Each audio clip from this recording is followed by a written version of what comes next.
But still, there are those who would argue that the punishment of everlasting hell is disproportional to the crime of kufr.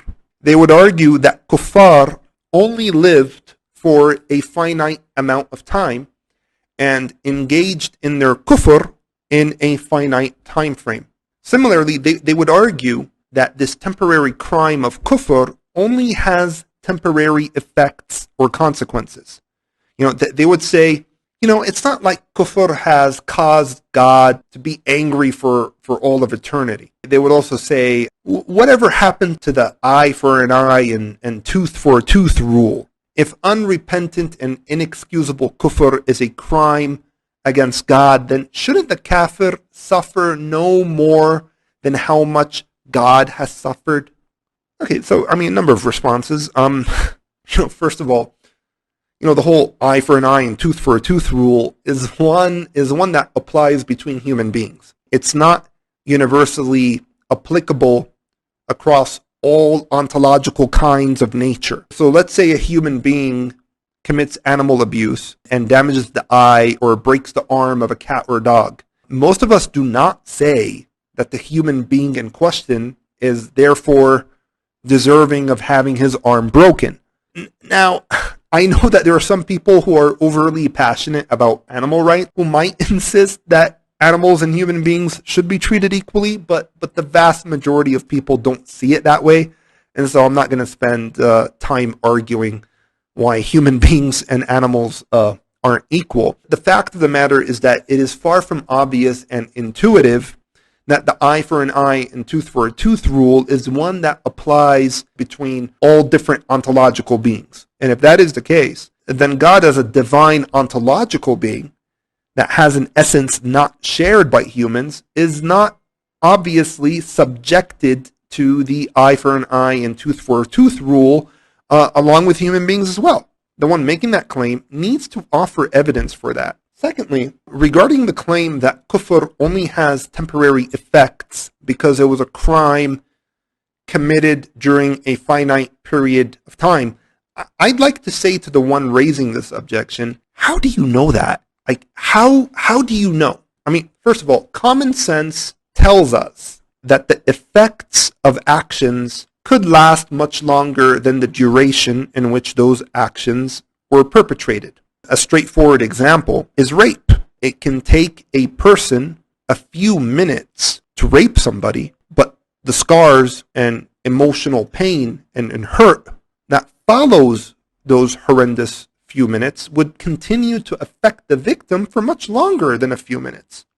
Similarly, when it comes to inexcusable and unrepentant kufr, how do you know that the effects of this kufr aren't everlasting in the sense that Allah subhanahu wa ta'ala will forever be angry at that crime? How do you know that? Who are you to say what God can be angry about for a limited or unlimited amount of time? What if Allah's anger at unrepentant, unjustified shirk is so intense that it never dissipates? And as a result of this perpetual, unrelenting divine wrath, the punishment would likewise be interminable for causing this endless anger. How do you know that this cannot be the case? Can you prove it? Have you considered that maybe your moral sensibilities are too feeble, fully grasp and appreciate just how serious a crime like shirk committed against someone as infinitely great as Allah truly is? However, some would insist that God's judgments must at least resonate with us as human beings, though. Otherwise, how could we appreciate His justice? And that's fine, but that doesn't mean that all of Allah's judgments must resonate with us instantly. Sometimes contemplation, sound reasoning, and detachment from previously held beliefs and presuppositions are required in order to acquire a sound understanding and appreciation of God's judgments. And that's what we're trying to do as we contemplate about this subject. Thirdly, it's important to consider not only the magnitude of the crime of shirk, but also consider the maximal worth and status of the one only God who has been offended against.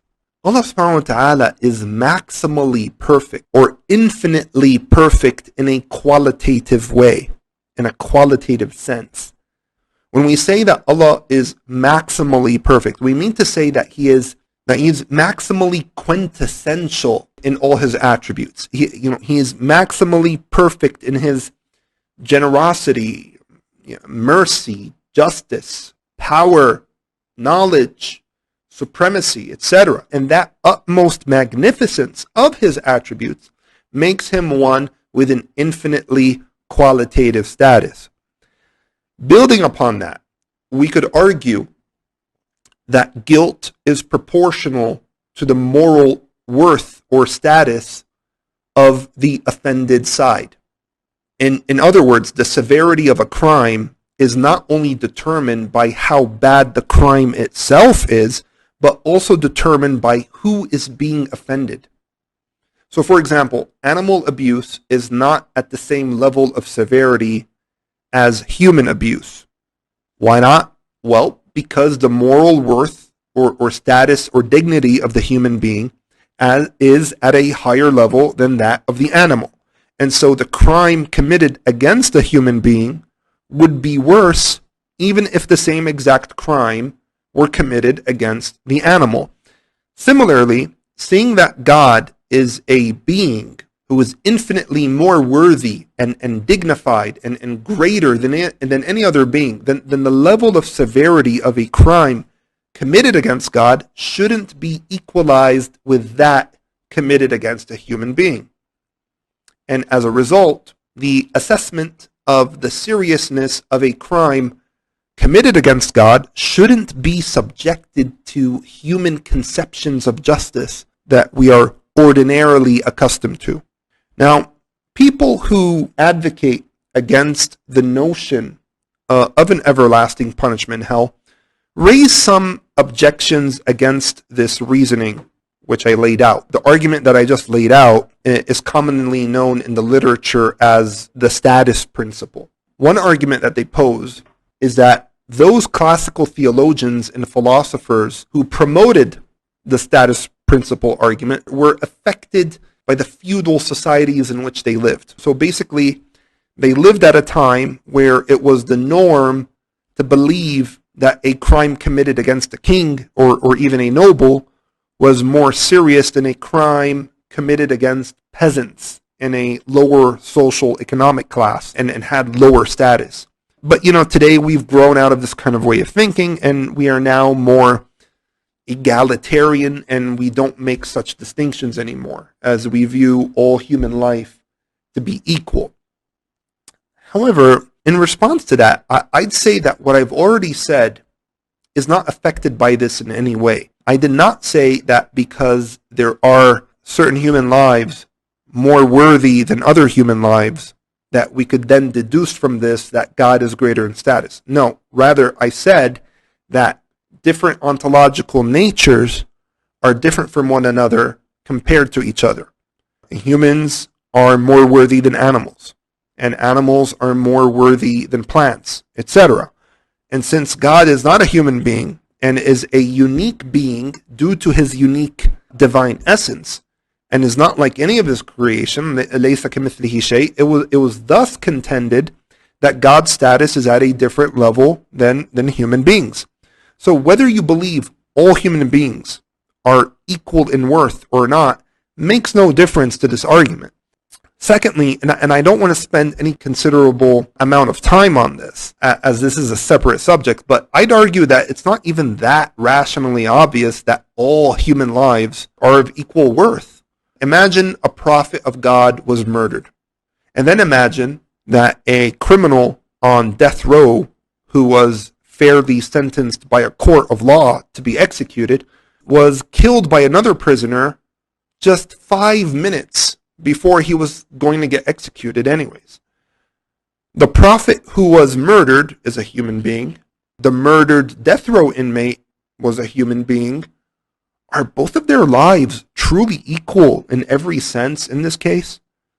Are both murders equally horrid and morally blameworthy? I mean, keeping religious beliefs aside, I'd argue that it's not that rationally obvious that these two acts of murder are equally bad. And also, for some of you advanced طلاب العلم listening to this lecture, you also know very well that in the books of fiqh, we read how different laws of qisas could be effectuated with a major component being considered the status and other demographic features of the victim. Also, one should bear in mind that believing that human lives are not equal doesn't necessitate that we mandate laws that treat human beings differently in those areas. Sometimes the moral worth of different human beings may be interlinked with their inner state that is not visible and apparent to us. Thus to issue laws primarily based on factors invisible to us is not something so straightforward and advisable. But again, I don't wish to get into all that as it's not relevant to the success of the status principle argument, but just some food for thought. Another objection that is raised against the status principle is that God is not infinite in a quantitative mathematical sense. You can't quantify God mathematically. And if that's the case, why are you Muslims going about quantifying the punishment of hell so that it lasts for an endless number of sequential years into the never-ending future? But again, no one said that Allah subhanahu wa ta'ala is being quantified. Those who say He's infinite simply mean that He is infinite in a qualitative sense. Infinitude in the quantitative sense, is in reference to notions such as, limitlessness, unboundedness, immeasurability, etc. However, infinitude in a qualitative sense entails absoluteness, wholeness, completeness, independence, perfection, etc. So when we say that God's attributes are infinite, we mean that they are wholesome and complete in their utmost and maximal perfection. Al-Kamal al-Mutlaq. Not that God's attributes are being quantified sequentially and endlessly, but rather that God's perfection is ultimate in that there can be no being that is conceivably greater in terms of its properties. So when we say that Allah is infinitely great and merciful and majestic and powerful, etc., we simply mean that no being can ever conceivably be greater than Allah in terms of these attributes. When we say that Allah is infinite in His power, we mean that He can do anything logically possible. When we say that He's infinite in His goodness, we mean that He is completely good and there's no shred of an evil trait in Him. So since Allah subhanahu wa ta'ala is maximally holy, majestic, dignified, honorable, supreme, great, al-Ali, al-Kabir, al-Azim, al-Jalil, al-Majid, al-Hamid, that would entail that His status as a moral being is infinite in a qualitative sense, which renders the ultimate crime of shirk committed against Him to be maximal as well. And that qualitative, maximal punishment may very well be a quantitative, endless sequence of epochs of suffering in hell, as it so happens to be the most befitting punishment in an infinite qualitative sense. Again, we aren't arguing that God is infinite in a quantitative sense, but rather that the fitting, maximal, and infinite qualitative punishment in this specific regard just so happens to be quantifiable in the form of an endless sequence of time in hell into the future. Another objection states that punishments should only take into account the amount of harm caused to the victim or offended party. And since God cannot be harmed, direct offenses against Him shouldn't be punished, let alone endlessly. The problem with that reasoning is that it's not true. Let's say you find out that somebody tried to kill you, and you weren't even aware that he was trying to kill you. I mean, his plans to kill you got disrupted by the police, and they arrested him before he was even able to get close to you. You weren't harmed one bit, neither emotionally nor physically. Does that mean that the person who tried to kill you doesn't deserve to be punished? I mean, actually deserve to be punished for his attempt to kill you. Not that he should be locked up merely so that you stay safe, but rather that he deserves to be punished for the intention and the actions he took in his attempt to kill you, despite you not being harmed at all in the entire process. Yes, of course, he deserves to be punished. So to say that punishments should only factor into consideration the amount of harm actually done isn't correct. Secondly, saying that Allah cannot be harmed does not mean that he cannot become angry when his rights are being violated in an attempt to undermine his honor and majesty. It doesn't mean that he does not punish those who negligently failed to appropriately exemplify their subservience to him, even though he's in no need of it.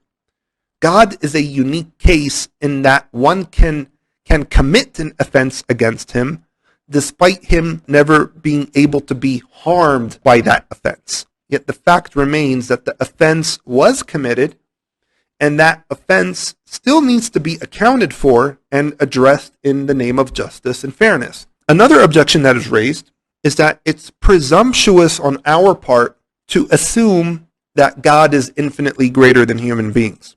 Some critics would object by demanding to know the rational proof for that. Well, before answering that, we could first ask ourselves, what properties do humans have which make them more morally worthy than animals and insects? Well, there are a number of distinguishing properties that we could consider here. I mean, one, for example, is moral excellence. Human beings are moral agents who govern and abide by moral codes. They have the ability to moralize and uphold ethical values and principles. Animals, on the other hand, aren't moral agents at that sophisticated level. Another property is cognitive or intellectual ability.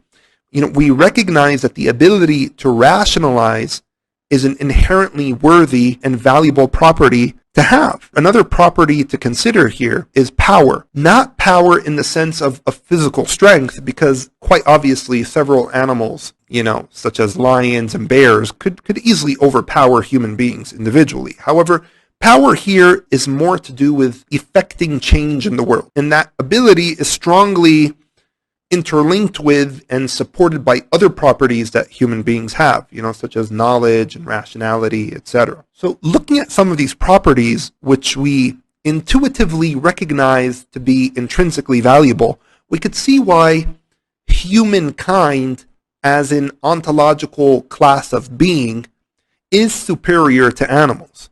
One may dispute that these specific properties are the properties that make us superior to animals, right? One may dispute this. That's fine. But the fact remains that the vast majority of us do recognize that human beings are inherently superior to and more morally worthy in status than animals. And whatever positive properties human beings have that make them superior to animals, then know that God's positive properties are infinitely greater than human beings. God is infinitely greater than us in moral excellence, knowledge, power, etc.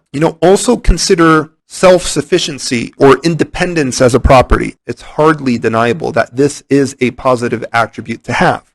Well, Allah subhanahu wa ta'ala is infinitely self-sufficient. Not only does he not depend on anyone, but all living things depend upon him for their continued existence and sustenance. Even if a potential infinite number of things continued to pop into existence, God would remain the object of dependence for them.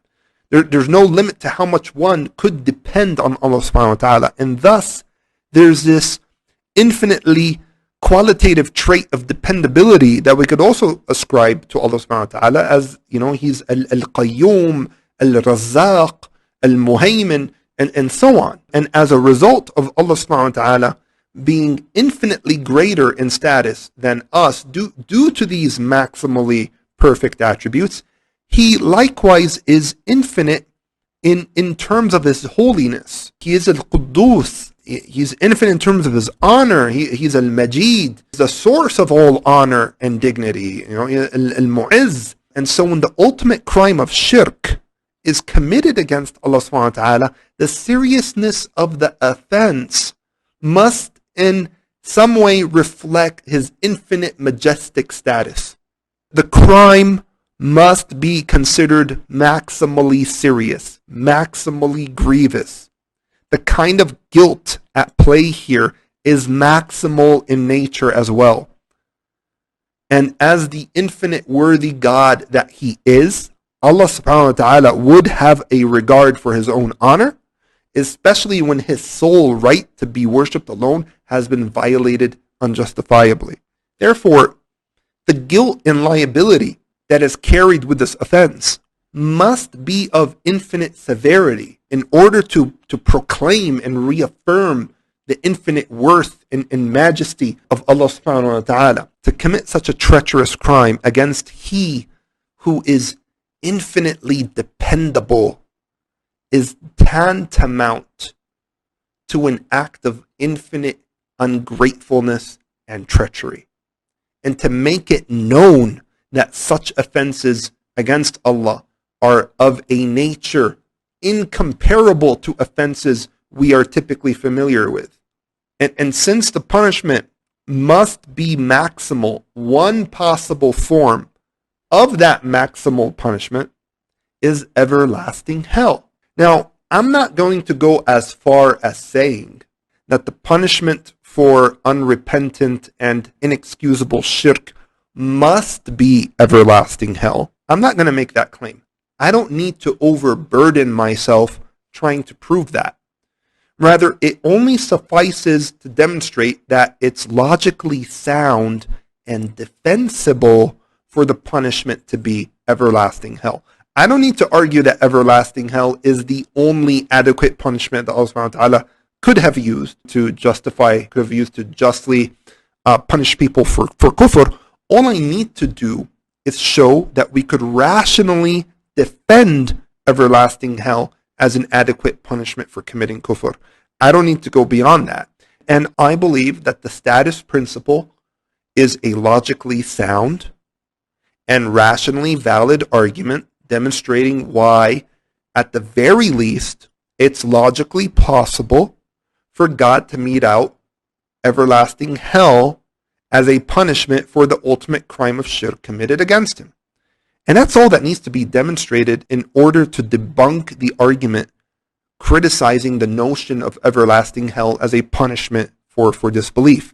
Another objection states that you cannot measure the worth of a being simply by looking at its properties. Is a human being who is mentally incapacitated and cannot use his cognitive faculties less worthy of a human being who isn't? Or how about a baby who still isn't rational? Is that baby less worthy than a rational and intellectual adult human being whose rational faculties are more developed?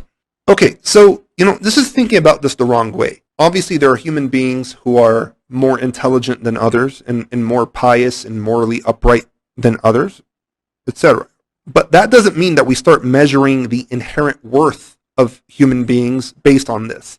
We only appeal to these properties in order to demonstrate that human beings as an ontological class or as a nature of being are superior as a class of species and are in essence superior to animals. And so any member of that class, by virtue of belonging to that ontological class, becomes superior in nature by default to any member belonging to an inferior ontological class of being. In other words, a one-day-old human infant is inherently more worthy than a dog who lived for 15 years with cherished memories with his loving human caretakers. Since human infants are the outcome of the sacred procreative process of human beings that are superior to animals, that they by default also inherit and attain that superior moral worth. Now, there's nothing stopping anybody from coming along and saying, you know what, I disagree. I don't think human beings are superior to animals. You can't appeal to biological features such as the intellect of a certain species and say that makes them inherently superior to another species. You have no definitive rational proof that human babies are more worthy than cats and dogs who lived with their loving owners for more than a decade, etc., etc. And you know what? On purely rational grounds alone, it's not that easy to intellectually completely dominate such people. It is for this very reason that Allah subhanahu wa ta'ala has sent down revelation. We can't suffice on definitively knowing everything that's right and wrong based on our rationality alone. Again, I'll repeat myself. The only thing I've been trying to demonstrate here is that everlasting hell as a punishment could be rationally defended. That there is no definitive rational argument against it. And as long as the Muslim has good reasons for believing that Islam is true, any speculative argument against the notion of everlasting hell should not prompt Muslims to have doubts about Islam.